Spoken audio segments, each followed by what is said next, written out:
Well, we really are just days away, aren't we, from what was an extended Brexit deadline. And here we are having these conversations, asking these questions. And look, I can tell you, we have been going through the tangles of this all day. It is a very complicated, very niche issue that's actually been brought up here. And we are, at this stage, coming to talk to you now, waiting still for a clear answer from the UK authorities. But let's take you through where all this came from today. This is Emma D'Souza. This is a tweet she posted. She is living in Northern Ireland. She holds Irish nationality, but she was born in the north. Why does all this matter? Well, you remember Northern Ireland is part of the United Kingdom. Of course, the south is the Republic. But under the Good Friday Agreement, people can identify as Irish, British, or both. So this, Emma was saying, is fine until Brexit comes along. She says here, well, now the Home Office, she says, is redefining the definition of an EU national. Only Irish citizens will remain an EU national after Brexit. They're saying they're imposing British citizenship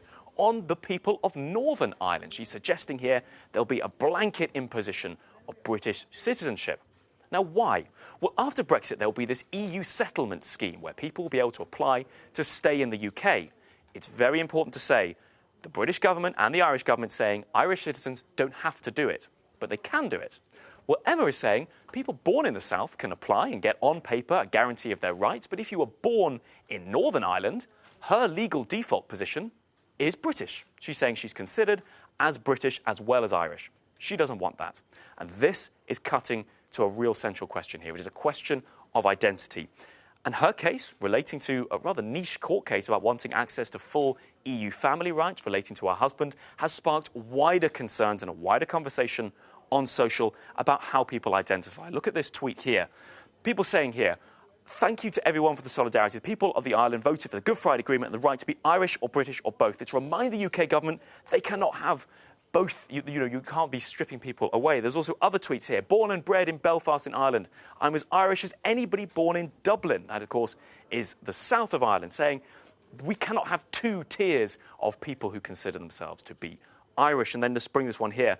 This hashtag, we've been seeing a lot of this. We are Irish too. This is people now saying we do not want to be considered British by default. We want to have the chance to apply for the same EU settlement schemes, even if we were born in the north of Ireland in the UK. It's niche, it's technical, but it's coming down to a question of identity. People say here saying, as you can see, I will never hold a UK passport. I was born Irish. I will die Irish. Now, it is worth saying, we have not seen the tone from the UK authorities or the Irish authorities suggesting that anybody should be having to surrender a sense of who they are. But you can see here a real sense of concern. And on that particular question about whether people born in the north will still be able to apply for EU schemes or whether they will be legally considered default UK and Irish, we are waiting for a detailed response from the UK authorities. We'll have that in a full Euronews article. But Darren, you can see here, just days away from Brexit, people are anxious, people want clarity, and we hopefully will give some of that on Euronews.com, so do check us out there.